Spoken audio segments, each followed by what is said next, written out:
या देवी सर्वभूतेषु शक्तिरूपेण संस्था नमस्तस्यै नमस्तस्यै नमस्तस्यै नमो नमः। हर हर महादेव। दोस्तों, माँ भगवती दुर्गा की कृपा आपके पूरे परिवार पर सदैव बनी रहे। घर में सुख समृद्धि आए, जीवन की सभी मनोकामनाएं पूर्ण हो।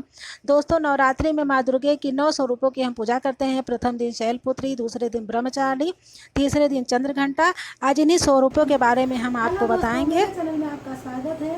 मेरा वीडियो पसंद आया तो वीडियो को लाइक कीजिए, सब्सक्राइब कीजिए। नमस्कार। माँ दुर्गा का प्रथम स्वरूप शैलपुत्री के रूप में पूजा जाता है। हिमालय के यहाँ पुत्री के रूप में जन्म लेने के कारण माँ का नाम शैलपुत्री पड़ा। अब माँ शैलपुत्री का वाहन वृषभ है। यही प्रथम दुर्गा है। सती के नाम से भी जानी जाती हैं।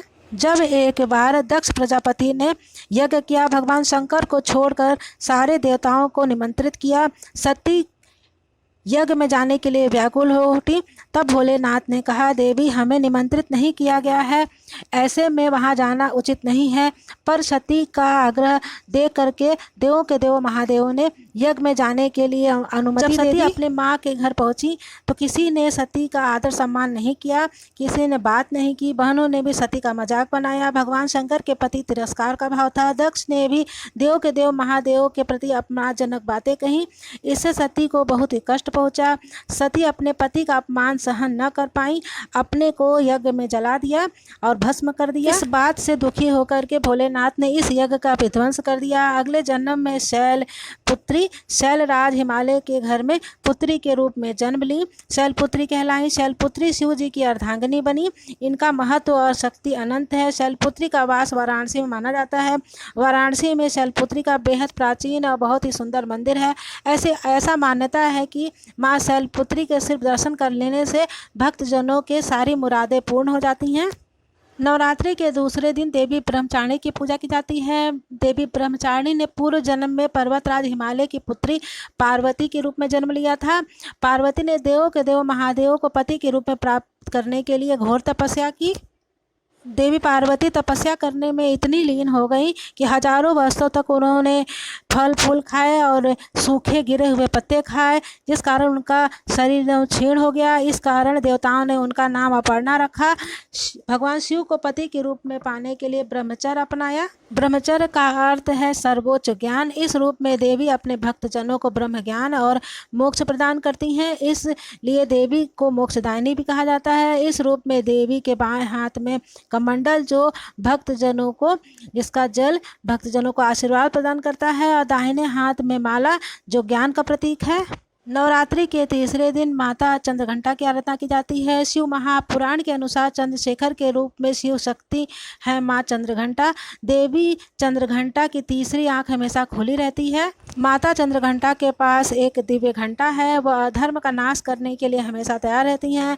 चंद्रघंटा के 10 हाथ हैं। उनके हाथों में धनुष, बाण, त्रिशूल, गदा, तलवार और कमल है और कमंडल भी होता है। एक हाथ हमेशा भक्तजनों के लिए अभ्युदय मुद्रा में रहता है। देवी अपने वाहन के रूप में एक शेर पर सवार होती हैं, जो साहस का प्रतीक है। देवी का रंग स्वर्ण जैसा उज्जवल है। भगवान शिव देवी चंद्रघंटा के इस रूप को सुंदरता, आकर्षण और सौम्य की छवि मानते हैं। देवी चंद्रघंटा दुष्टों का नाश करने के लिए सदैव तैयार रहती हैं। माँ चंद्रघंटा अपने भक्तजनों के लिए बहुत ही दयालु माता हैं।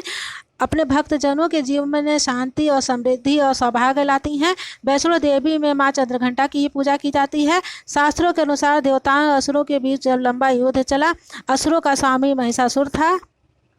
देवताओं के स्वामी इंद्र थे। महिषासुर और देवताओं के बीच में काफ़ी दिनों तक युद्ध चला, जिसमें महिषासुर ने विजय प्राप्त कर ली और इंद्रलोक का सिंहासन हासिल कर लिया। स्वर्ग लोक में जा कर के राज करने लगा।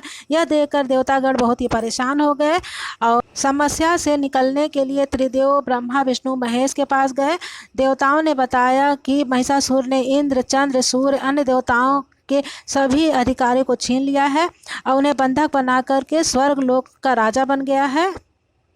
देवताओं ने बताया कि महिषासुर के अत्याचार के कारण देवता पृथ्वी पर विचरण कर रहे हैं। स्वर्ग लोक में उनके लिए कोई जगह नहीं है। यह सुनकर ब्रह्मा, विष्णु, महेश, भोलेनाथ बहुत ही गुस्सा आया। त्रिदेव के गुस्सा की वजह से तीनों के मुख से ऊर्जा उत्पन्न हुई। देवगणों से शरीर से निकली हुई ऊर्जा जा करके 10 दिशाओं में व्याप्त हो गई। वहाँ से देवी का अवतरण हुआ। भगवान शंकर ने देवी को त्रिशूल प्रदान किया, भगवान विष्णु ने चक्र प्रदान किया। इस प्रकार से अन्य देवी देवताओं ने माता के हाथों में अस्त्र सजा दिए। इंद्र ने भी वज्र और ऐरावत हाथी से उतर करके घंटा दिया। सूर्य ने अपना तेज और तलवार सवारी के लिए शेर प्रदान किया। इस प्रकार से उनका नाम चंद्रघंटा पड़ा। इस प्रकार से देवी युद्ध के लिए बिल्कुल तैयार थी। उनका विशालकाय रूप देख करके महिषासुर समझ गया कि उनका काल आ गया है। महिषासुर अन्य राक्षसों के बीच देवी का युद्ध हुआ। देवी ने एक ही झटके में राक्षसों का वध कर डाला। महिषासुर अन्य दानवों का संहार कर डाला। चंद्रघंटा के हाथों से असुरों का नाश हुआ। इस प्रकार से चंद्रघंटा ने सभी देवताओं को असुरों से मुक्त कराया। मेरा वीडियो कैसा लगा कमेंट जरूर करिएगा। नमस्कार, मिलेंगे अगले वीडियो में।